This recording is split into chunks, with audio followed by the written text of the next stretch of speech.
Welcome to मैट जियो classes. देखिए हम लोगों का जो दो पोर्शन था स्थल मंडल और जल मंडल, ये जो है ख़त्म हुआ। हम लोग नए पोर्शन की तरफ चलते हैं और वो है आपका जो है जलवायु विज्ञान, क्लाइमेटोलॉजी। जलवायु विज्ञान में जो हम लोग चीज़ों को पढ़ते हैं उसमें सबसे इम्पॉर्टेंट चीज़ होती है कि जो भी आपके जलवायु से संबंधित जितनी चीज़ें हैं उसको हम छोटे छोटे पार्ट्स में बांटते हैं। पहली चीज़ होती है पवन। पवन को भी हम लोग दो टॉपिक के अंतर्गत पढ़ते हैं, दो टॉपिक में बांट करके पढ़ते हैं। पवन है क्या? पवन जो होती है horizontal movement of the air है। और उसी तरह से जब हम लोग वर्टिकल मूवमेंट पढ़ेंगे तो वर्टिकल मूवमेंट में हम लोग का एटमॉस्फेयर आ जाता है, तो एटमॉस्फेयर के बारे में पढ़ते हैं, एनवायरनमेंट के बारे में पढ़ते हैं। तो इस तरह से अगर हम लोग देखें तो हमें जो है आपके पूरे वायुमंडल को, एटमॉस्फेयर को दो बार में पढ़ना पड़ेगा, हॉरिजॉन्टल वे में और एक वर्टिकल वे में। जब हॉरिजॉन्टली हम पढ़ेंगे तो हॉरिजॉन्टली पढ़ने में जो है एक तरह से पवन जो आपके होती है उसको हम लोग पढ़ते हैं, विंड्स को पढ़ते हैं। और ये विंड्स दो तरह की हो सकती हैं।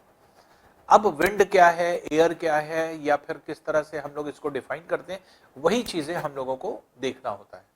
तो अब बेसिकली अगर हम लोग देखें तो जो वायुमंडल का पार्ट है ये बहुत ही इंटरेस्टिंग और बहुत ही इंपॉर्टेंट पार्ट है और इसमें बहुत सारी इंफॉर्मेशन छुपी होती है। तो इसके बारे में हम लोग जब स्टडी करते हैं तो हम लोग ये जानते हैं कि हाँ, जो वायु का पार्ट है या वायुमंडलीय भाग है ये कितनी जगह पे या कहाँ कहाँ पर जो है आपके इफेक्ट डालता है या किस तरह से कहाँ कहाँ पाया जाता है। तो अगर हम बात करते हैं वायुमंडल की तो हम ये कह सकते हैं कि जो भी आपके एक तरह से वायुमंडल का पार्ट है, चाहे वो हॉरिजॉन्टल वे में हम पढ़े चाहे वर्टिकल वे में पढ़े, हमें सब तब समझ में आएगा जब हर एक चीज का हम लोग कॉन्सेप्ट समझेंगे। पूरा का पूरा वायुमंडल कॉन्सेप्चुअल है, कॉन्सेप्ट से घिरा हुआ है। और नहीं तो अगर आप कॉन्सेप्ट को नहीं जान पाएंगे तो फिर आप चीजों को रटते हुए जो है आपके नजर आएंगे और सिर्फ ऐसा लगेगा कि सिर्फ आप पढ़ रहे हैं कि ये पवन ये है, ये पवन ये है, ये पवन ये है, आप याद कर रहे हैं, जबकि याद करने वाली कोई चीज नहीं होती। आप खुद देखेंगे कि जैसे जैसे हम लोग स्टार्टिंग करेंगे वो सब के सब क्या है, वो आप देखेंगे सब के सब एक कॉन्सेप्ट में जो है बटी हुई चीज होती है। तो अगर हम जो है अपने वायु को, वायुमंडल को अगर हम दो पार्ट में बांट रहे हैं, दो तरह से बांट रहे हैं, हॉरिजॉन्टल वे में और वर्टिकल वे में, तो हॉरिजॉन्टल के मतलब ये है कि अगर हम मान लीजिए, सपोज कर लीजिए कि हम अगर कहें कि जो वायुमंडल का पार्ट है पृथ्वी की सतह के समानांतर, पैरेलल, और पृथ्वी की सतह के लंबवत, परपेंडिकुलर, तो अगर हम इस पैरेलल या पृथ्वी की सतह के सहारे चलने वाली यह है आपके वायु के बारे में हम लोग स्टडी करते हैं तो वो होती है पवन। और वर्टिकली जब हम लोग स्टडी करते हैं तो ये होता है वायुमंडल का पार्ट, जो कि वायुमंडल क्या है, ये पूरा एक आवरण जो इसको घेरे हुए है। तो जो टॉपिक हमारा है वो टॉपिक को अगर आप देखें तो टॉपिक हमारा क्या है, air pressure belts and permanent winds.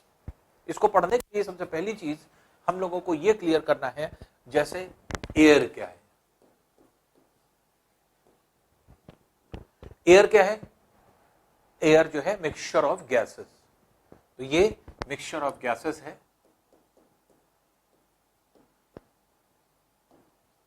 और इन गैसेस में अभी आप कॉम्पोजिशंस पढ़ेंगे, जो हम लोग कॉम्पोजिशन पढ़ते हैं तो इसमें सबसे ज्यादा नाइट्रोजन होता है, फिर ऑक्सीजन होता है और उसके अलावा कार्बन डाइऑक्साइड और ट्रेसेस सारी गैसेस की।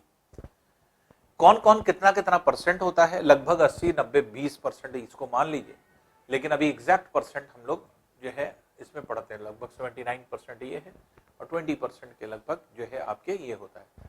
तो अब यहाँ पे अगर हम देखें तो नाइट्रोजन और ऑक्सीजन मिलकर के पूरे वायु को मुख्य रूप से बनाती है। बाकी जितनी गैसेस है सब ट्रेसेस के फॉर्म में, जैसे कार्बन डाइऑक्साइड बहुत इंपॉर्टेंट गैस, लेकिन 0.03% सिर्फ। तो अभी हम गैस का जो है कॉम्पोजिशन नहीं पढ़ रहे हैं, एयर का कॉम्पोजिशन नहीं पढ़ रहे हैं। तो एयर का जब कॉम्पोजिशन पढ़ेंगे तो वायुमंडल में पढ़ेंगे, हम उसको नहीं पढ़ रहे हैं। अभी हम सिर्फ जान रहे हैं कि हाँ एयर है क्या। एयर है मिक्सचर ऑफ गैसेस। अब अगर हम कहें एटमॉस्फेयर, वायुमंडल, एटमॉस्फेयर क्या है?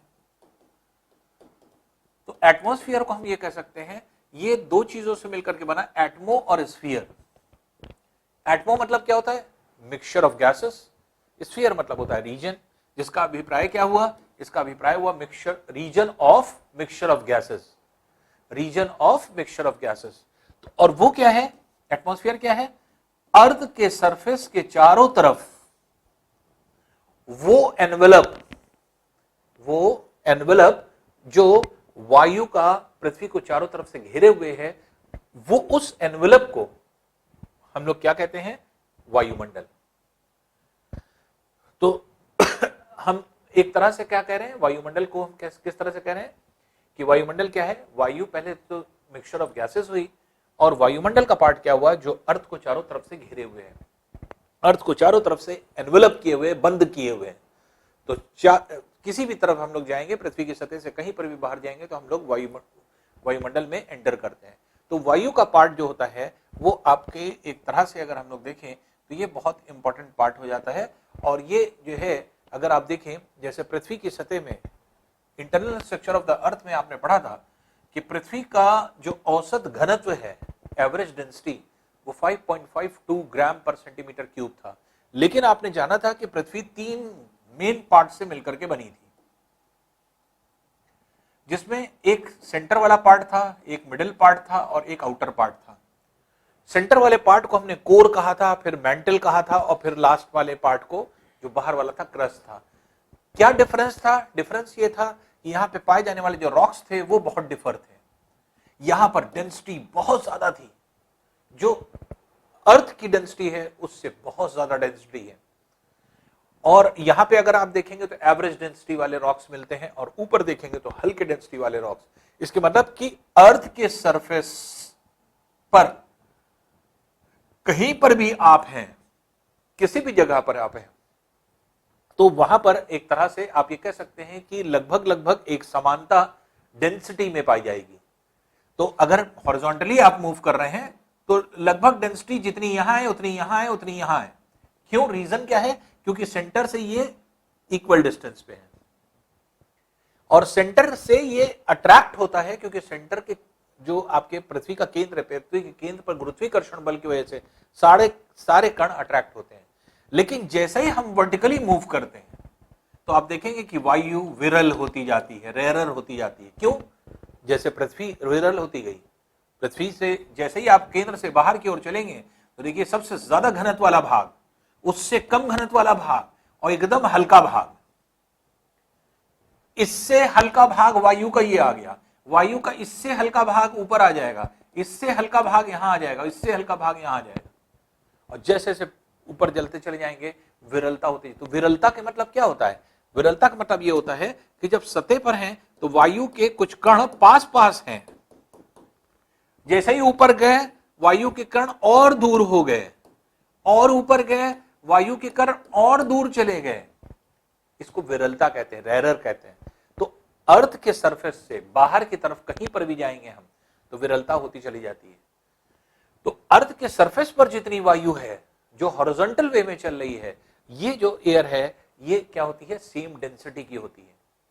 और ये जो मूव करती है अर्थ के सरफेस पर, ये जो है आपके एक तरह से ये मूवमेंट कैसे होता है या किस तरह से, यही हम लोग पढ़ने जा रहे हैं अभी। तो ये मूवमेंट जो आपके होता है एयर का, इसी को हम लोग क्या कहते हैं? पवन, विंड। तो पवन या विंड क्या है? Moving air is known as wind. प्रवाहित होती वायु को पवन कहते हैं।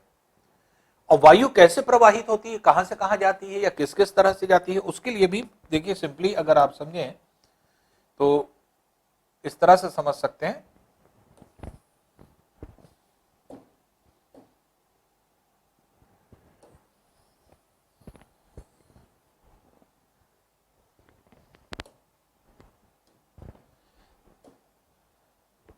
कि जैसे जैसे अर्थ के सरफेस की अगर हम बात करें, अर्थ के सरफेस पे क्या हो रहा है, क्या नहीं हो रहा है, या किस तरह से हम लोग जो है चीजों को डिफाइन कर रहे हैं, वो सारी चीजें अगर हम लोग कहें तो अर्थ के सरफेस पर वायु जिसको हम लोग बात कर रहे हैं एक जगह से दूसरी जगह कैसे चलती है, किस तरह से मूव करती है,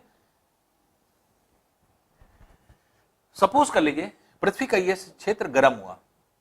जब अर्थ सरफेस गर्म होता है तो संपर्क में आने वाली वायु भी गर्म हो जाती है।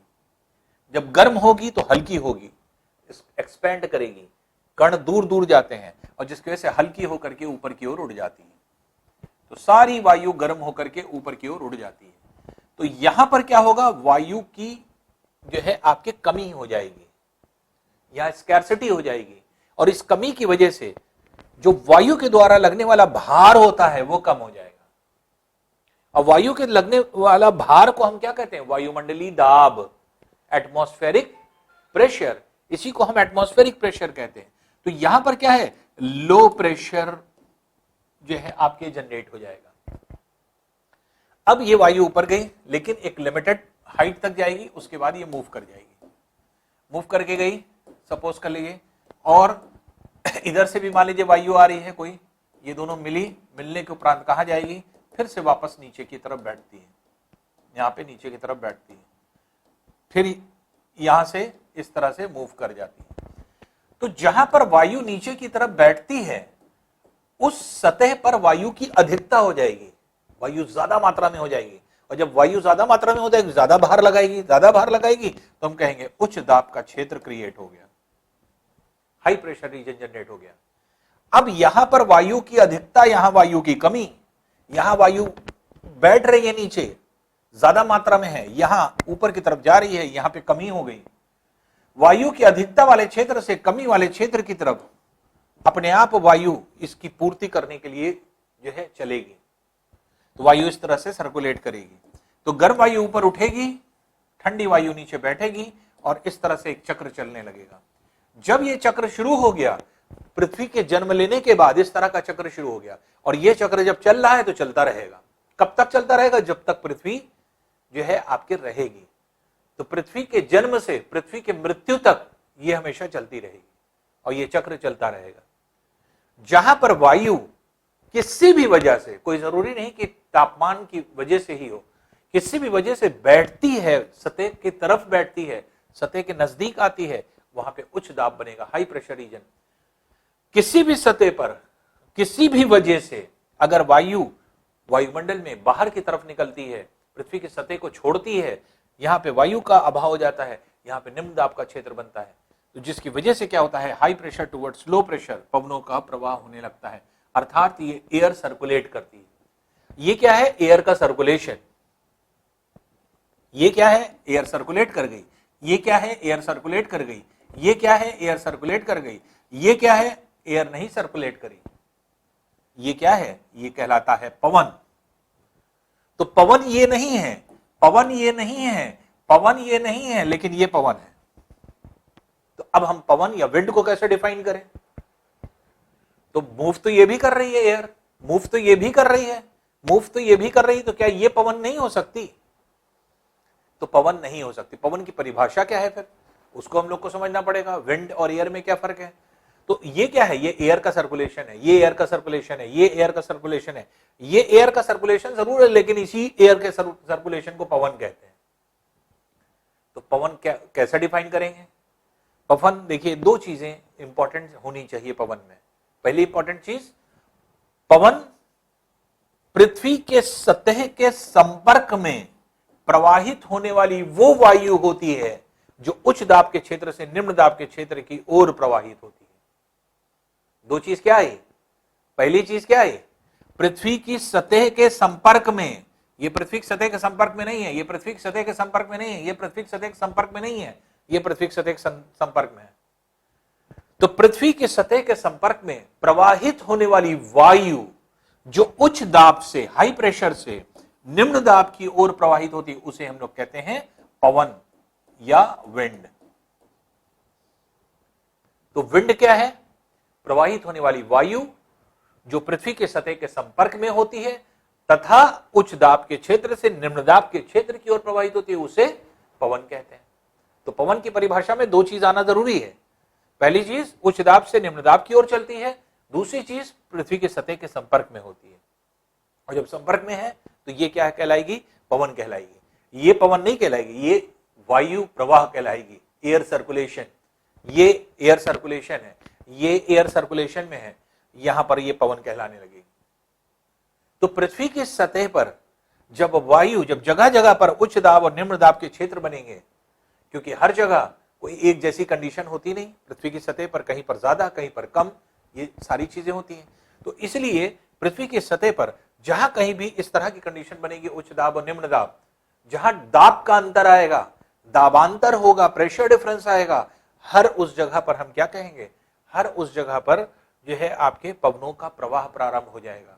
ये पवनें एक जगह से दूसरी जगह प्रवाहित हो जाएंगी। तो इसलिए अगर हम लोग देखें तो पवनों का प्रवाह उच्च दाब के क्षेत्र से निम्न दाब के क्षेत्र की ओर सदैव होता है, और ये पवनें जो है आपके इस तरह से प्रवाहित होती हैं।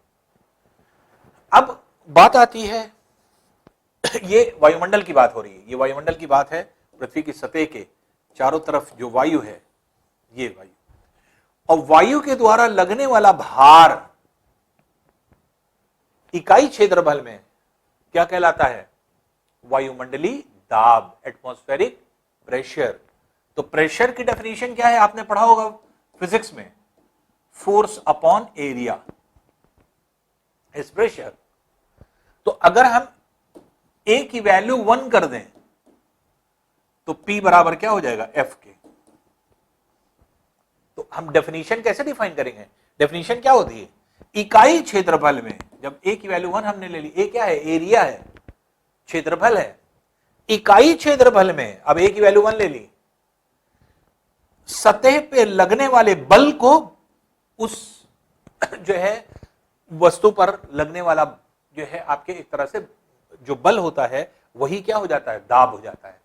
तो इकाई क्षेत्रफल में लगने वाले बल को दाब कहते हैं, यूनिट एरिया में लगने वाले फोर्स को प्रेशर कहते हैं। तो इसका मतलब ए की वैल्यू 1 कर दीजिए तो एफ पी के बराबर हो जाएगा, इसका मतलब जो फोर्स होगा वही प्रेशर होगा। कब, जब ए की वैल्यू 1 हो जाएगी। इसी तरह से हम लोग डिफाइन कर लेते हैं। तो वायुमंडलीय दाब जिसको कहा जाता है, एटमॉस्फेरिक प्रेशर की बात अगर हम करें तो उसको भी ऐसे ही डिफाइन किया जाता है। वायुमंडलीय दाब क्या है, वायुमंडलीय दाब क्या होता है, इकाई क्षेत्रफल में पृथ्वी की सतह पर लगने वाला बल वायुमंडलीय दाब कहलाता है। इकाई सतह पर, इकाई क्षेत्रफल पर, पृथ्वी की सतह पर, जो पृथ्वी की सतह है वहां पर इकाई क्षेत्रफल पर लगने वाले बल को जो है आपके दाब कहा जाता है। तो वायुमंडलीय दाब, तो वायु के द्वारा लगने वाले बल को वायु दाब कहते हैं। वायु दाब आप इस तरह से कह सकते हैं। अब वायु दाब, जैसे हम कहते हैं एक एटमॉस्फेरिक प्रेशर,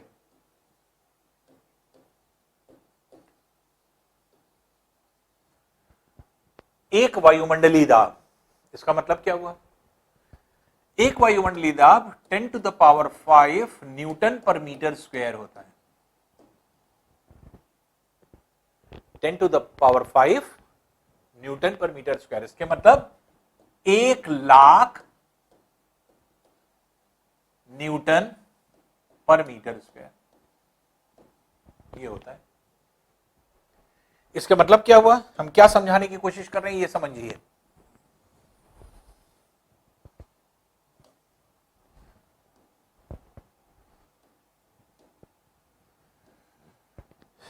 देखिए, तो एक वायुमंडलीय दाब बराबर 10 to the power 5 न्यूटन पर मीटर स्क्वायर या 1,00,000 न्यूटन पर मीटर स्क्वायर। और आपने पढ़ा होगा 1 किलोग्राम फोर्स,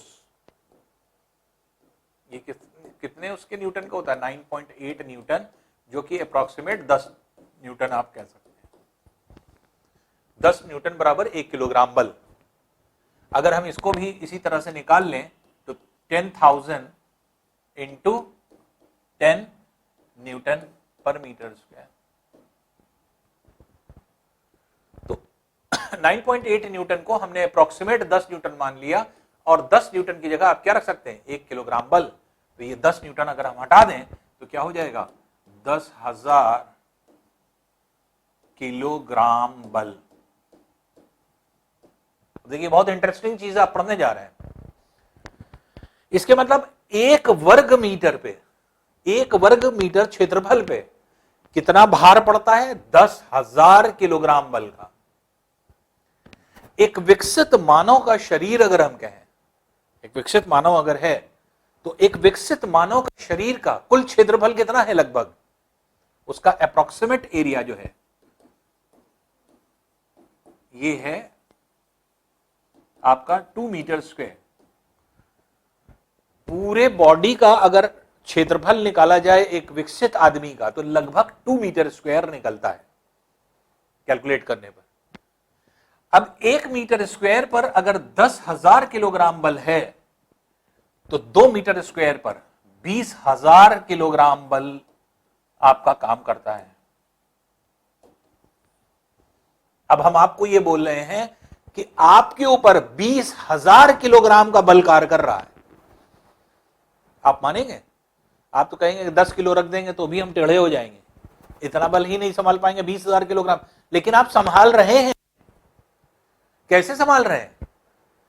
ये क्या है? ये नेचुरल चीज है। हमारी बॉडी पर बाहर से वायुमंडलीय दाब जो लग रहा है वो 20,000 किलोग्राम बल लग रहा है, लेकिन हमारी बॉडी कैसे संभाल रही है? अंदर से पाए जाने वाले ब्लड प्रेशर की वजह से। जो ब्लड प्रेशर होता है वो बाहर के बल को कंपनसेट करता है, और जिसकी वजह से क्या होता है, जिसकी वजह से हमारा जो आपके एक तरह से बॉडी का प्रेशर है वो बना रहता है। तो अब यहां पर क्या है कि ह्यूमन के बॉडी में जो ब्लड प्रेशर है वो क्या है, वो पूरे एटमॉस्फेरिक प्रेशर को रोके हुए है, जिसकी वजह से पूरी बॉडी न्यूट्रलाइज्ड है, न्यूट्रल हो जाती है। अब एग्जाम्पल लीजिए, अक्सर आपने देखा होगा बहुत सारे लोग मैदानी क्षेत्र में रहते हैं, प्लेन रीजन में रहते हैं, घूमने कहां जाते हैं? हिली रीजन में। अक्सर आपने देखा होगा हिली रीजन में लोग जाते हैं। अब हिली रीजन में लोग पहुंचे, हाइट पर जो है आपके यहां पर होटल है या इसके पर्वतीय ढाले हैं, इस ढालों पर जो है होटल बसा हुआ है या फिर जो है वहां पर जाकर के आप एंजॉय कर रहे हैं, तो हाइट पर आप जो पहुंच गए, जैसे जैसे आप पृथ्वी की सतह को ऊपर की तरफ छोड़ेंगे, बाहर से लगने वाली, क्योंकि वायु कम होती जाएगी ऊपर, वायु कम होने की वजह से बाहर से लगने वाला बल कम होता जाएगा। बाहर से लगने वाले बल कम होने की वजह से अंदर से लगने वाला बल सुपरसीड कर जाता है। इसलिए ब्लड प्रेशर के जो मरीज होते हैं वो अगर हाई एल्टीट्यूड पे जाते हैं तो अक्सर उनकी तबीयत खराब हो जाती है, उनका बीपी और बढ़ जाता है। क्यों बीपी बढ़ जाएगा? वजह क्या है? हाइट पर जाएंगे, बाहर वायु का प्रेशर कम हो गया बाहर से, और जब वायु का प्रेशर कम हो जाता है बॉडी का अंदर से प्रेशर बढ़ जाता है, और जिसका इफेक्ट क्या होता है, कभी कदार आपने देखा होगा जो कमजोर लोग हैं, वीक हैं, वीक कैसे? ज्यादातर लड़कियां जो है काफी वीक मानी जाती हैं। तो लड़कियां जो है जो आपके खास तौर से अनीमिक होती हैं, अनीमिक मतलब जिनकी बॉडी में ब्लड कम होता है, जब आप हाइट पे जाते हैं तो अक्सर आपने देखा होगा या सुना होगा आपने कि नक्सीर फूट गई, नाक से खून आ गया। नाक से खून जो आ जाता है, हिल स्टेशन पे लोग जाते हैं, नाक से खून आ जाता है, नाक से खून बहने लगता है, नाक की नस फट जाती है। क्यों फट जाती है? ऊपर बाहर से लगने वाला बल कम हो गया, अंदर से जो है आपके बल बढ़ जाता है। तो इसलिए जिनको बहुत ज्यादा ब्लड प्रेशर की प्रॉब्लम होती है वो हिल स्टेशन पे सर्वाइव नहीं कर पाते। कभी कभी इतना बीपी बढ़ जाएगा कि आप सर्वाइव नहीं करना है, हार्ट अटैक हो गया, ब्रेन हैमरेज हो गया, कुछ भी हो जाता है। इस तरह के इंसिडेंट्स होते हैं। तो अक्सर क्या है, मैदानी क्षेत्र में रहने वाले लोग जब पर्वतीय क्षेत्र में घूमने टहलने जाते हैं तो उनके नाक से खून आ जाता है। तो नाक से खून क्यों आता है? नाक की नस फट जाती है, क्योंकि सबसे कमजोर नस होती है, और ये कमजोर नस जो होती है ये क्या करती है, ये टूट जाती है, फट जाती है और खून बहने लगता है। क्यों ऐसा हो रहा है? ऐसा इसलिए हो रहा है, बाहर से लगने वाला जो बल है वो कम हो गया। क्यों? क्योंकि जैसे से हम ऊपर की तरफ जाएंगे, बाहर की तरफ, वायुमंडल में वायु की कमी होती जाएगी। अब जैसे मान लीजिए वायुमंडल में अगर हम हैं,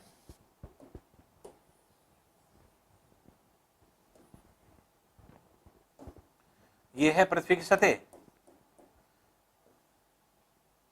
ये है वायुमंडल। अगर हम मैदानी क्षेत्र में रह रहे हैं तो इतनी वायु का भार हमारे ऊपर पड़ता है। अब हम पर्वतीय क्षेत्र पे पहुंच गए, हम यहां से यहां पहुंच गए, जब यहां पहुंच जाएंगे तो हमें इतनी वायु का भार सिर्फ पड़ेगा। तो वायुमंडलीय दाब क्या हो गया, कम हो गया, बाहर से लगने वाला प्रेशर कम हो जाएगा, क्योंकि वायु कम हो गई और वायु के द्वारा लगने वाला भार ही क्या है, वायुमंडलीय दाब है। तो एटमॉस्फेरिक प्रेशर सतह से, पृथ्वी की सतह से जैसे से आप ऊपर की ओर चलते जाएंगे अपने आप कम होता चला जाएगा। यही रीजन है, आपने देखा होगा पर्वतीय क्षेत्र में रहने वाले लोगों की नाक बड़ी होती है, चौड़ी होती है। जितने भी आप हिली रीजन में देखेंगे, हाई एल्टीट्यूड पर रहने वाले लोग, उनकी नाक पतली और छोटी नहीं होती, उनकी नाक जो है चौड़ी और बड़ी होती है। तो चौड़ी और बड़ी होने का सबसे बड़ी रीजन क्या है, उनका ब्लड का जो प्रेशर है वो सबसे ज्यादा कहां पर काम करता है, इसी नोज पर। ब्लड का प्रेशर ज्यादा होने की वजह से, क्योंकि उनकी बॉडी का जो प्रेशर है, ऐसा नहीं कि हाई ब्लड प्रेशर के मरीज होते हैं वो, ऐसा नहीं, उनके लिए वो नॉर्मल है वहां जहां रहते हैं वो, लेकिन वो हम लोग से कंपेयर करेंगे तो हम लोग से ज्यादा प्रेशर पर रहते हैं वो, उनकी बॉडी का अंदर प्रेशर ज्यादा होता है और जिसकी वजह से वो नाक पे इफेक्ट सबसे ज्यादा पड़ता है। इसीलिए नाक सबसे बड़ी होती है और सबसे चौड़ी नाक होती है। नाक बड़ी और चौड़ी होने के रीजन क्या है हिली रीजन में, वो यही होता है। तो इस तरह की चीजें अगर हम देखें तो वायुमंडलीय दाब, अब आपके शरीर पर, हम विकसित मानव के शरीर पर 20,000 किलोग्राम बल कार्य कर रहा है। आपके ऊपर 20,000 किलोग्राम का बल रखा हुआ है, ऐसे समझ लीजिए, लेकिन आपको पता चल रहा है, नहीं पता चल रहा है। क्यों नहीं पता चल रहा है, अंदर से लगने वाला जो ब्लड प्रेशर है वो उसको न्यूट्रलाइज किए हुए है। तो ये क्या है, ये नेचर है, ये जो है ऊपर वाले की कुदरत है। और यही चीज क्या है कि अगर यही ह्यूमन बीइंग ऐसी जगह चला जाए जहां पे एटमॉस्फेयर ना हो, वहां पर क्या होता है, वहां पर आदमी कभी कभी सर्वाइव नहीं कर पाता उसकी बॉडी पर, क्योंकि वहां स्पेस पर जाने वाले लोग अपने आप को उसी तरह तैयार करते हैं, अपनी बॉडी, सारी चीजों की स्टडी इसी तरह की जाती है कि अगर हम वहां जाएंगे तो हमारी बॉडी पर कितना प्रेशर पड़ेगा, कम पड़ेगा या ज्यादा पड़ेगा, कम पड़ रहा है तो हम उसको बढ़ाएं कैसे, ज्यादा पड़ रहा है तो हम कम कैसे करें। ये सारी चीज, ऐसा नहीं कि आप कहीं से भी जाकर के, किसी भी जाकर के स्पेस पे कहीं पर भी उतर जाएं या किसी भी ग्रह पर उतर जाएं, किसी भी ग्रह पर जाने के लिए बहुत सारी चीजों की प्रिपरेशन की जाती है। आपके उसी तरह से कॉस्ट्यूम्स बनाए जाते हैं, उसी तरह से आपके सारी चीजें बनाई जाती हैं। एक एक जो है आपके सूट बनने में अरबों रुपए लग जाते हैं। ऐसा नहीं कि किसी चीज को कपड़ा लेकर के सिल दिया गया और उसको आदमी पहन करके चला गया। तो उसमें बहुत सिस्टम लगे होते हैं, मशीनरी फिट होती हैं जो आपके प्रेशर को घटाती या बढ़ाती हैं। तो ये सारी चीजें क्या है, ये क्यों स्टडी करी जाती है, इसी वजह से करी जाती है कि आप एक जगह से जब दूसरी जगह जाते हैं तो इस तरह की चीज हमें देखनी पड़ती है। तो अब जो प्रेशर है किसी जगह पर हाई, किसी जगह लो, तो हाई और लो प्रेशर जो आपके होता है, ये वेरिंग जो आपके प्रेशर होता है, दाबांतर जिसको हम लोग कहते हैं प्रेशर डिफरेंस, इस प्रेशर डिफरेंस की वजह से वायु का प्रवाह होता है। वायु एक जगह से दूसरी जगह जाने के लिए कंपेल होती है, और जब वायु एक जगह से दूसरी जगह जाने के लिए कंपेल होती है, इसी को हम लोग क्या कहते हैं, वायु का प्रवाह जो सतह पर होता है, पृथ्वी की सतह पर, उसी को हम क्या कहते हैं, उसी को हम पवन कहने लगते हैं, विंड कहने लगते हैं। इसी से पवन बनी है। और ये पवनें क्या है, दो तरह के आपके पवनें होती हैं।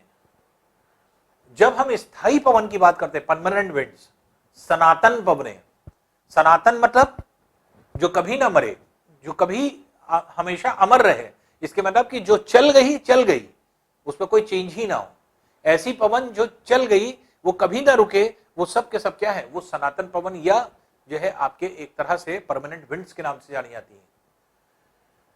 तो कहने का मकसद क्या, अगर कोई पवन एक जगह से दूसरी जगह उच्च दाब से निम्न दाब की ओर चल रही है,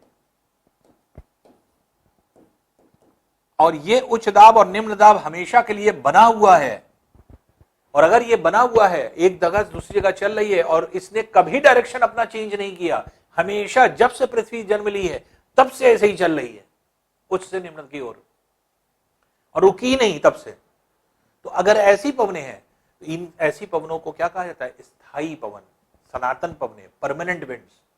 तो परमानेंट विंड्स क्या होती हैं, वो पवनें होती हैं जो एक जगह से दूसरी जगह अपनी बिना डायरेक्शन को चेंज किए हुए एक जगह से दूसरी जगह हमेशा मूव करती रहती हैं, उन्हें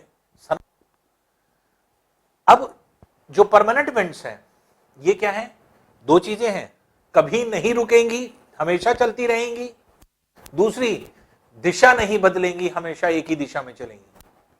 तो दो चीज समझ लीजिए, पहली चीज कभी रुकेंगी, हमेशा चलती रहेंगी, पृथ्वी का जन्म हुआ है तब से चल रही है, और पृथ्वी के जन्म के बाद तक, जब तक जो है आपके पृथ्वी का अंत नहीं हो जाएगा तब तक चलती रहेंगी और अपनी दिशा को नहीं बदलेंगी।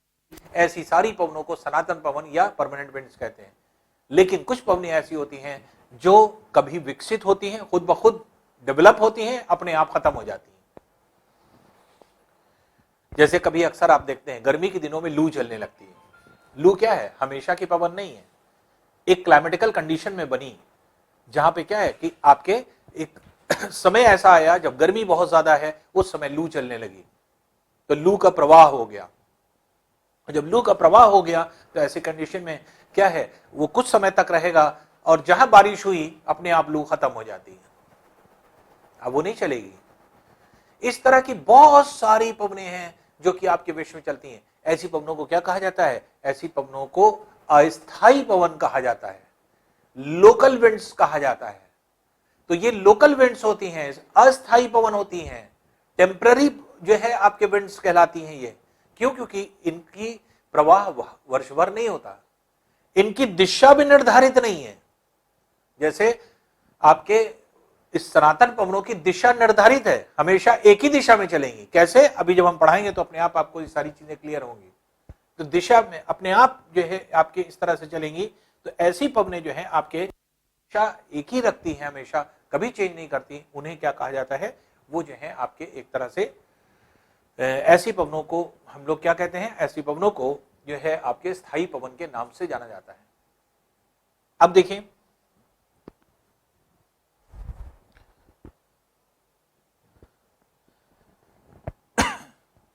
यहां पे उच्च दाब, यहां निम्न दाब, उच्च दाब से निम्न दाब की ओर पवनें चलने लगी। क्या हो गया, हमने आपको बताया उच्च दाब कहां बनता है, जब सतह पर वायु बैठती है, पृथ्वी की सतह पर जहां बैठेगी वहां उच्च दाब, जहां सतह से बाहर जाएगी वहां निम्न दाब। उच्च से निम्न दाब की ओर जो है आपके पवनों का प्रवाह होने लगा, पवनें एक जगह से दूसरी जगह प्रवाहित होने लगी। अब देखिए एक शब्द आता है, अभी हम लोग ने पढ़ा, एयर प्रेशर बेल्ट्स, वायु दाब पेटियां। तो वायु दाब पेटी किसको कहेंगे, अगर पृथ्वी की सतह पर एक जैसा दाब पूरे किसी अक्षांश के सहारे, चाहे वो उच्च दाब हो चाहे निम्न दाब हो, जैसे हमने कहा उच्च दाब बना है तो पूरे अक्षांश के सहारे अगर एक लंबी पेटी हाई प्रेशर की बनी हुई है या लो प्रेशर की बनी हुई है, तो हमने कहा ये एक समान दाब पूरी पेटी के सहारे पाया जा रहा है। तो एक समान दाब जो है एक पूरी पेटी के सहारे पाया जा रहा है, इसलिए इसको क्या कहा गया, इसको वायुमंडलीय दाब के नाम से जाना गया। एटमॉस्फेरिक जो आपके ये क्या है, वायुमंडलीय दाब तो वायु के द्वारा लगने वाला, अब ये क्या है, वायुमंडलीय दाब जो एक समान है किसी अक्षांश के सहारे एक लंबी पेटी के रूप में पाया जा रहा है, उसको क्या कहेंगे, इसी को कहते हैं वायु दाब पेटी, एयर प्रेशर बेल्ट। तो एयर प्रेशर बेल्ट क्या है, एक समान दाब जो पृथ्वी के किसी भी अक्षांश के सहारे जो है आपके कहीं पर भी डेवलप हो जाए, चाहे वो उच्च दाब हो चाहे निम्न दाब हो, एक जैसा दाब अगर विकसित हो रहा है तो हम क्या कहेंगे, उच्च दाब या निम्न दाब। तो इसे क्या कहा जाता है, इसे कहा जाता है उच्च दाब की पेटी या निम्न दाब की पेटी, हाई प्रेशर बेल्ट या लो प्रेशर बेल्ट के नाम से जाना जाता है। तो जहां जहां भी पेटियां विकसित होती हैं, ये सब के सब जो है आपके एक तरह से हाई प्रेशर और लो प्रेशर पेटियां यही क्या करती हैं, पवनों को एक जगह से दूसरी जगह प्रवाहित कराती हैं। अब देखिए बात ये आ रही है एयर प्रेशर बेल्ट की, तो वायु दाब पेटियां, तो वायु दाब पेटी को हम कैसे डिफाइन करेंगे या किस तरह से डिफाइन करेंगे। वायु दाब पेटी को अगर हम कहें तो पृथ्वी की सतह पर वायु दाब पेटियों का विकास होता है। अगर एक समान पेटी बनी रही, एक समान ये पेटी बनी है, एक समान पेटी बनी है, किसी अक्षांश के सहारे एक जैसा दाब अगर विकसित है, तो वहां पर क्या है, आपके इसको एयर प्रेशर बेल्ट कहते हैं। तो एयर प्रेशर बेल्ट जो आपके कहा जाता है वो कैसे बनता है, पृथ्वी पर वायु का प्रवाह या पवन का प्रवाह कैसे होता है या किस तरह से होता है। तो अब यहां पर अगर आप देखें तो हम फिर जो है आपके इस पोर्शन पे फिर आएंगे वापस कि पृथ्वी की सतह पर जो बल कार्य करता है वायुमंडलीय दाब, वो दो तरीके से हो सकता है।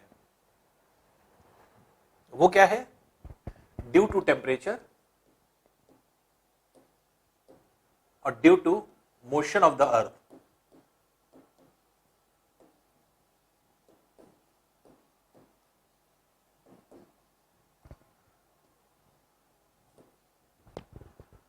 पेटियां कैसे बनती हैं, दो वजह से, पहला तापमान के कारण, दूसरा पृथ्वी के घूर्णन गति के कारण, रोटेशन के कारण। पृथ्वी की घूर्णन गति के कारण ही पवनों का विकास होता है, पवनें विकसित होती हैं। तो पवनें जो है आपके इस तरह से विकसित होती हैं।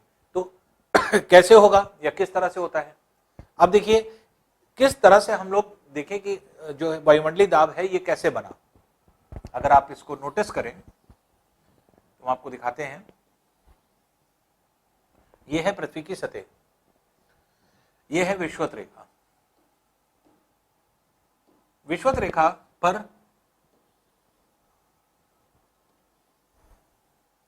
ये 10 डिग्री उत्तर से 10 डिग्री दक्षिण अक्षांश के मध्य स्थान ये है। ये दिन भर गर्म स्थान रहता है, बहुत ज्यादा गर्म रहता है।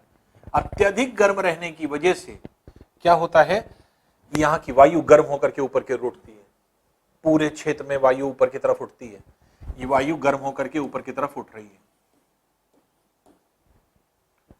वायु गर्म होकर के ऊपर की तरफ उठती है, जिसकी वजह से सतह पर वायु का अभाव हो गया, और सतह पर वायु का अभाव होने की वजह से सतह पर लगने वाला भार या दाब जो हो जाता है वो कम हो जाता है। इसलिए ये पूरे क्षेत्र जो विषुवत रेखीय क्षेत्र में पाए जाते हैं, इक्वेटोरियल रीजन में पाए जाते हैं, यहां दिन भर गर्मी की वजह से वायु गर्म होकर ऊपर की तरफ उठती है, जिसकी वजह से वायु रहित क्षेत्र यहां पर डेवलप हो जाता है। तो जिसकी वजह से उच्च तापमान के कारण, हाई प्रेशर के कारण वायु जब सतह से ऊपर उठ गई, वायु का अभाव हो गया, वायु के द्वारा लगने वाले भार की मात्रा कम हो गई, तो ये क्या हो गया, ये इसी को कहा निम्न दाब का क्षेत्र, लो प्रेशर रीजन। ये लो प्रेशर रीजन जनरेट हो गया। क्यों हो गया, वायु का की जो है आपके विरलता के कारण वायु वायुमंडल में बाहर की तरफ उठ गई। वायु क्या है, गैसों का मिश्रण। सतह पर पाई जाने वाली वायु भारी है, बाहर की तरफ जाएंगे वायुमंडल में तो वायु हल्की है। तो पृथ्वी की सतह पर भारी वायु है और पृथ्वी की सतह के बाहर हल्की है। तो जब भारी वायु गर्म होकर ऊपर की तरफ उठती है तो ऐसा तो नहीं कि हल्की के ऊपर चली जाएगी, इसलिए कुछ दूर तक तो जाती है ऊपर, फिर उसके बाद ज्यादा ऊपर नहीं जाती। इसका एग्जाम्पल क्या आप ले सकते हैं, गैस का गुब्बारा खूब उड़ाया होगा आपने ध्यान दिया होगा कि एक गैस के गुब्बारे को जब आप उड़ाते हैं धागा बांध करके, ये कुछ हाइट तक उड़ता चला जाता है, लेकिन एक हाइट आने के बाद अब ये ऊपर जाना बंद कर देगा। अब ये एक हाइट पर पहुंच करके यहीं पर फ्लोट करने लगता है, यहीं पे तैरने लगता है। क्यों, क्योंकि इसके अंदर जो भरी हुई वायु है जो कम घनत्व वाली थी, उतना ही घनत्व यहां आ गया, उतनी ही घनत्व की वायु यहां पर आ गई। गैस का गुब्बारा ऊपर क्यों जा रहा था, क्योंकि वायु यहां भारी थी और इसके अंदर आपने जो गैस भरी थी वो हल्की थी। तैरने के नियम के अनुसार, लॉ ऑफ फ्लोटेशन के अनुसार, भारी चीजें नीचे आती हैं, हल्की चीज ऊपर जाती है, जिसकी वजह से गैस का गुब्बारा ऊपर उड़ता चला जा रहा था। क्यों, क्योंकि हल्की वायु अंदर थी, बाहर जो है भारी वायु थी। तो भारी वायु तब ये कब तक उड़ेगा, जब तक अंदर भरी हुई वायु का घनत्व जितना है उतना ही बाहर वाली वायु का घनत्व हो जाएगा, और जब उसके बराबर हो जाएगा अब गैस का गुब्बारा ऊपर नहीं जाएगा, एक हाइट पे जाकर रुक जाएगा, वहीं तैरने लगेगा। वही चीज होती है पृथ्वी की सतह से उठने वाली जो है गैसों के साथ। गैसें गर्म होकर के ऊपर उठती तो हैं, लेकिन एक हाइट पर जाकर रुक जाती हैं और फैलने लगती हैं, उसके ऊपर नहीं जा सकती। तो इसलिए अब वायु जो है आपके ऊपर की तरफ गई, लेकिन जो है आपके ज्यादा ऊपर नहीं जाएगी, ऊपर जाकर के आपके फैलने लगी। स्थिति ये हो गई। तो अब देखिए यहां पर क्या होता है,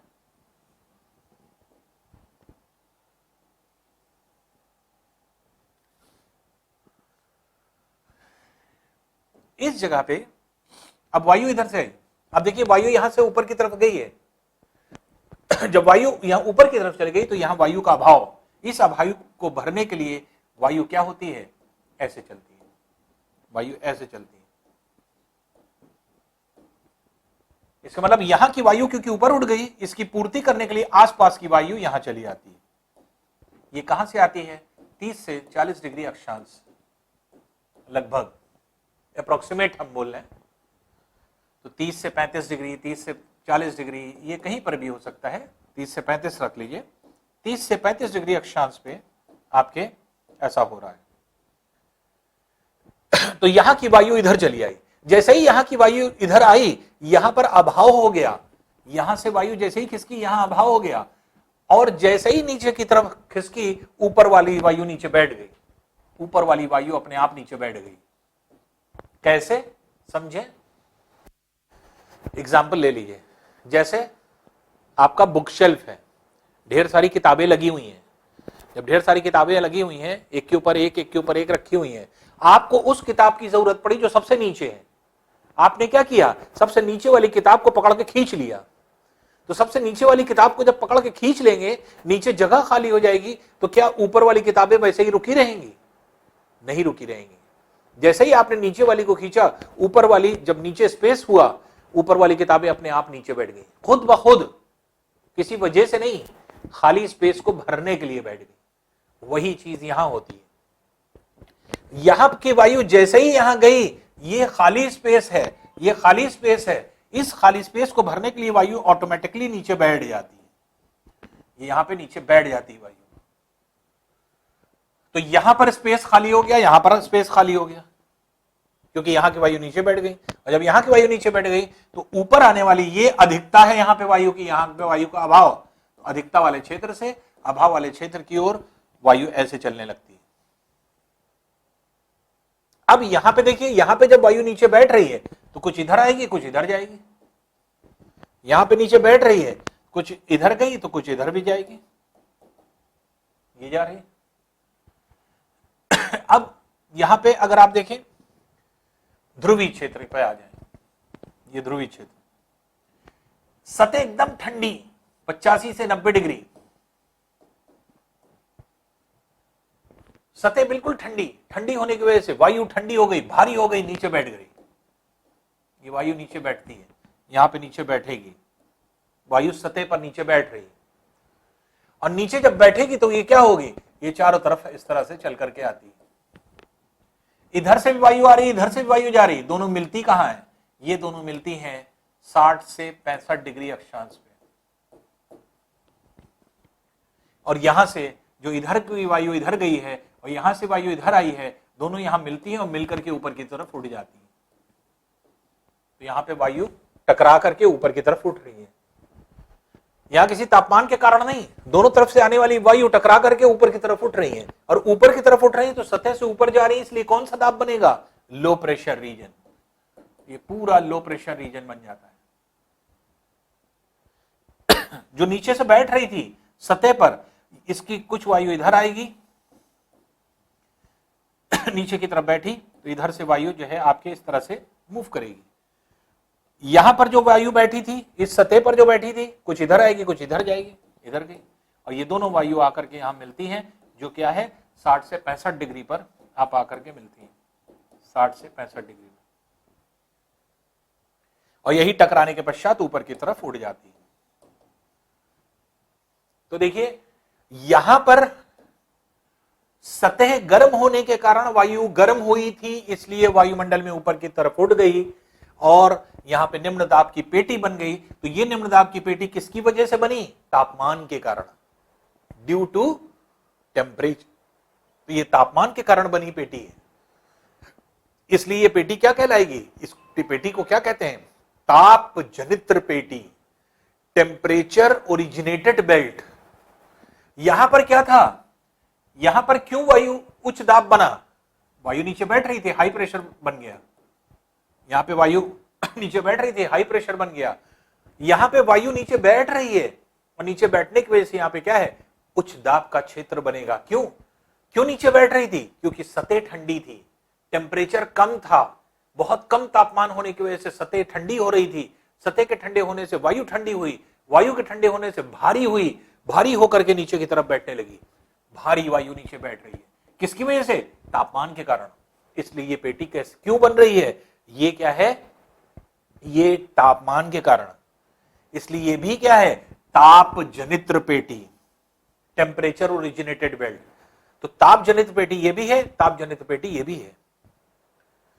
ये उच्च जो है, उच्च तापमान की वजह से निम्न दाब का क्षेत्र बन रहा है, उच्च तापमान की वजह से, ये निम्न तापमान की वजह से बन रही है। तो इनको क्या कहेंगे? ताप जनित्र पेटी। ये पेटियां जो बनी है, ये प्रेशर बेल्ट जो बनी है, ये pressure belt due to temperature है, इसका टेम्परेचर से लेना देना है। यहां पर जो निम्न दाब बनी है, यहां पर उच्च दाब जो बनी, ये उच्च दाब और ये निम्न दाब, ये हाई प्रेशर है, ये लो प्रेशर है। यहां पे हाई प्रेशर क्यों बैठ रही? क्योंकि वायु नीचे बैठ रही है। यहां लो प्रेशर क्योंकि ऊपर जा रही है। इसलिए ऐसी कंडीशन में क्या है, ये उच्च दाब और निम्न दाब की पेटी क्यों बनी? क्या टेम्परेचर से इसका कोई लेना देना था? नहीं। क्यों बनी थी? क्योंकि वायु यहां की खिसक गई, खिसकने की वजह से ऊपर वाली वायु नीचे बैठ गई। इसके मतलब वायु जो है स्पेस को भरने के लिए बैठ रही है। और ये भरने के लिए कैसे बैठ रही है? Due to motion of the earth. जब अर्थ का मोशन होता है तो जितना खाली स्पेस होते हैं वहां पे अपने आप ऑटोमेटिकली वायु चली जाएगी।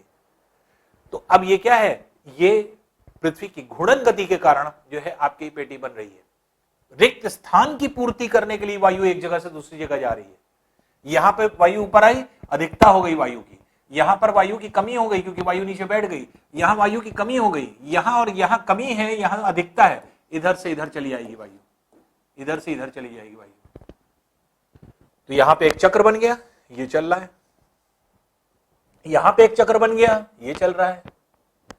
यहां पे एक चक्र बन गया, ये चल रहा है। ये सारे चक्र बन जाते हैं। तो ये और ये पेटी जो उष्णकटिबंधीय उच्च वायुदाब पेटी है और निम्न जो लो प्रेशर जो है आपके पेटी है, जो कि शीतोष्णकटिबंधीय उच्च वायुदाब पेटी है, ये दोनों पेटियां क्या है? ये रिक्त स्थान की पूर्ति करने के लिए वायु के मूवमेंट की वजह से, पृथ्वी की घूर्णन गति की वजह से जो है आपके एक तरह से बन रही है उच्च दाब और निम्न दाब की पेटी। इसलिए ये दो पेटियां क्या है? ये गति जनित्र पेटियां हैं, मोशन ओरिजिनेटेड बेल्ट। इनका तापमान से कोई लेना देना नहीं। तो चार प्रकार की पेटियां बनती हैं। पहली विश्वतरेखी क्षेत्र में, इसलिए विश्वतरेखी निम्न वायुदाब पेटी।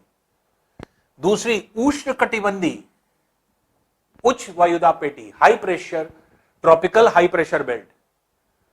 तीसरी उपध्रुवी, ध्रुव के नजदीक है इसलिए उपध्रुवी, या शीतोष्ण कटिबंधीय क्षेत्र में है इसलिए शीतोष्ण कटिबंधीय। तो शीतोष्ण कटिबंधीय उच्च वायुदाब पेटी सब ट्रॉपिकल लो प्रेशर बेल्ट या सब पोलर लो प्रेशर बेल्ट। और ये क्या होती है? ध्रुवीय क्षेत्र में बन रही है इसलिए इसको कहा जाता है ध्रुवीय उच्च वायुदाब पेटी, पोलर हाई प्रेशर बेल्ट। तो विश्वतरेखीय निम्न वायुदाब पेटी इक्वेटोरियल लो प्रेशर बेल्ट, ध्रुवीय उच्च वायुदाब पेटी हाई प्रेशर बेल्ट जो कि पोलर हाई प्रेशर बेल्ट के नाम से जानी जाती है, उष्णकटिबंधीय उच्च वायुदाब पेटी ट्रॉपिकल हाई प्रेशर बेल्ट, शीतोष्ण कटिबंधीय उच्च वायुदाब पेटी या उपध्रुवीय निम्न वायुदाब पेटी, तो सब ट्रॉपिकल लो प्रेशर बेल्ट या सब पोलर लो प्रेशर बेल्ट आपके ये होती है। ये दोनों गति जनित्र पेटियां हैं और ये दोनों क्या है? ताप जनित्र पेटियां कहलाती हैं, टेम्परेचर ओरिजिनेटेड बेल्ट के नाम से जानी जाती हैं। तो ये ताप जनित्र पेटियां हो जाती हैं जो कि यहां पर पाई जाती हैं। अब इसको अगर हम डायग्राम में देखें तो इजिली हमें समझ में आता है ये सारी चीज। ये वायु गर्म होकर के ऊपर की तरफ उठी, उठ के फैली, फिर नीचे बैठ गई, फिर वापस आ गई। चक्र यहां कैसे चला? ऐसे उठी, ऐसे फैली, नीचे बैठी, फिर यहां आ गई। ये चक्र चल रहा है, ये चक्र चल रहा है क्योंकि यहां वायु ऊपर उठ रही है इसलिए निम्न दाब की पेटी है ये लो प्रेशर रीजन। यहां पे वायु नीचे बैठ रही है, यहां वायु नीचे बैठ रही है, तो यहां पे वायु के बैठने की वजह से क्या है? उच्च वायुदाब पेटी हो गई। यहां पर चक्र ऐसे चल रहा है, यहां की वायु दोनों टकराने के पश्चात ऊपर की तरफ उठ रही हैं, इसलिए ऊपर उठने वाली जो पेटी है ये निम्न दाब का क्षेत्र बना रही है, इसलिए लो प्रेशर बेल्ट हो गई, और ये ध्रुवी उच्च वायुदाब पेटी हो गई। तो जितनी भी अगर आप देखेंगे जो पेटियां हैं, तो पहली वाली जो पेटी है, पहली पेटी क्या है, विश्वत रेखीय निम्न वायुदाब पेटी, इक्वेटोरियल लो प्रेशर बेल्ट के नाम से जानी जाती है। दूसरी पेटी ये क्या है, उपोष्ण कटिबंधी उच्च वायुदाब पेटी, ट्रॉपिकल या टेम्परेट हाई प्रेशर रीजन। फिर तीसरे ये वाली जो पेटी है, ये पेटी क्या है, उपध्रुवी निम्न वायुदाब पेटी, सबपोलर लो प्रेशर बेल्ट के नाम से जानी जाती है। और फिर ये क्या है, ध्रुवी उच्च वायुदाब पेटी, पोलर हाई प्रेशर बेल्ट के नाम से जानी जाती है। ये क्या है, ये आपकी पेटियां हो गई जो कि आपकी इस तरह से विकसित होती है। ये तापमान के कारण, तो पहली और चौथी, फर्स्ट और फोर्थ, ये क्या है, तापमान के कारण। तो ये ताप जनित पेटी, टेम्परेचर ओरिजिनेटेड बेल्ट, अधिक तापमान के कारण, निम्न तापमान के कारण, तो ये ताप जनित पेटियां। ये 2 और 3 नंबर जो है, ये क्या है, ये उच्च दाब की पेटी, ये निम्न दाब की पेटी, ये दोनों क्या है, ये गति जनित पेटियां हैं, मोशन ओरिजिनेटेड बेल्ट के नाम से जानी जाती है। तो ये मोशन ओरिजिनेटेड बेल्ट है जो कि आपके स्पेसिफिकली इसके लिए जानी जा रही है, तो ये गति जनित पेटी के रूप में जानी जाती है। तो इस तरह से अगर हम देखें तो जितने भी पृथ्वी पर जो भी आपके एक तरह से आपका जो भी ये पेटियां बन रही हैं, इन पेटियों को अगर हम लोग देखें तो इन पेटियों में सबसे इंपॉर्टेंट चीज यही आती है कि हम लोगों को ये समझना होता है कि कौन सी उच्च दाब की पेटी, कौन सी निम्न दाब की पेटी। तो यहां पर ये विषुवत रेखीय निम्न वायुदाब पेटी जो अधिक तापमान के कारण, उच्च तापमान के कारण उच्च वायुदाब पेटी, हाई प्रेशर बेल्ट हो गई। फिर ये क्या है, ये उपध्रुवी उपोष्ण कटिबंधी या टेम्परेट रीजन, उपोष्ण कटिबंधी उच्च वायुदाब पेटी, ये उपध्रुवी निम्न वायुदाब पेटी। तो ये जो है आपके एक तरह से 2 पेटियां होती हैं, गति जनित्र और ये है तापमान जनित्र पेटियां। पेटी क्यों कह रहे हैं, फिर हमने आपको बताया कि जब एक समान वायुदाब एक अक्षांश के सहारे पेटी के रूप में विकसित होता है तो हमेशा इसको वायुदाब पेटी कहते हैं। अब देखिए इनका जो पेटी है ये कहां से कहां तक वेरी करती है। विषुवत रेखीय निम्न वायुदाब 10 डिग्री उत्तर से 10 डिग्री दक्षिण के मध्य, ये 0 डिग्री है विषुवत रेखा, 10 डिग्री उत्तर से 10 डिग्री दक्षिण अक्षांश के मध्य, इसी के बीच में चलती रहती है। ऐसा नहीं कि हर वक्त 20 डिग्री चौड़ी पेटी होती है, कहीं कहीं 2 से 3 डिग्री 4 डिग्री चौड़ी पेटी होती है खाली। जब सूर्य उत्तरी गोलार्ध में आता है तो पेटी ऊपर खिसक जाती है, जब सूर्य दक्षिण गोलार्ध में आता है तो पेटी नीचे चली जाती है। लेकिन पेटी जब भी रहेगी वो हमेशा यहीं पर रहेगी। जैसे फॉर एग्जाम्पल मान लीजिए, इसको ऐसे समझ लीजिए, जब सूर्य उत्तरी गोलार्ध में है तो पेटी ये है, ये ऐसे बनी, ये पेटियां मूव करती हैं सूर्य के लंबवत किरणों के मूवमेंट से। सूर्य जब उत्तरी गोलार्ध में होगा तो ये ऊपर सब खिसक जाती है, सब ऊपर खिसक गई, ये ऊपर बेल्ट चली गई, ये अपना अपर साइड पे होगी, ध्रुवी अपना फिक्स है, ये अपर साइड पे आ गई, ये भी ऐसे अपर साइड पे आ गई,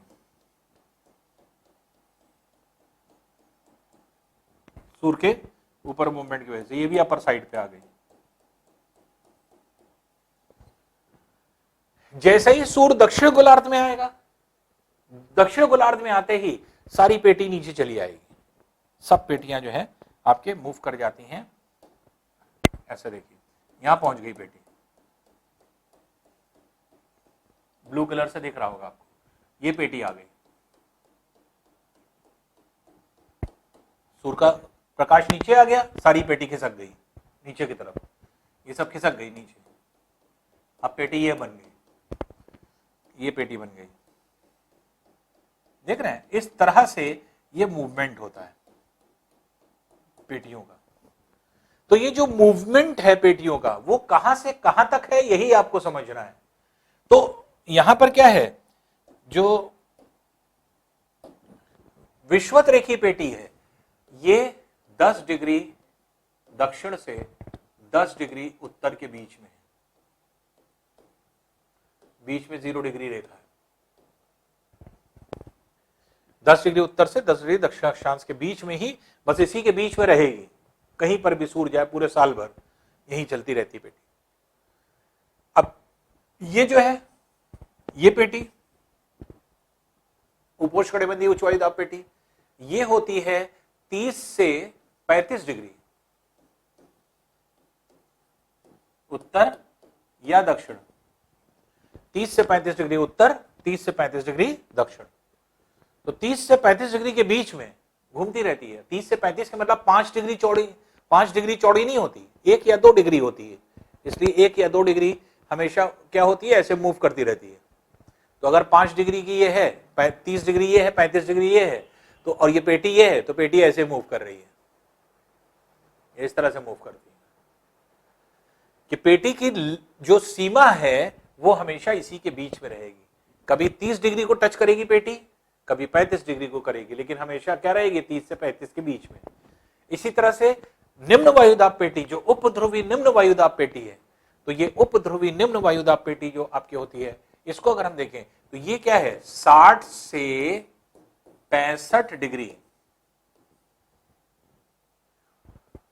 जो है आपके अक्षांशों पर, 65 से 70 भी कहा जाता है, 65 से 70 भी कहा जाता है, तो 65 से 70 भी कहा जा रहा है, तो वो भी होती है।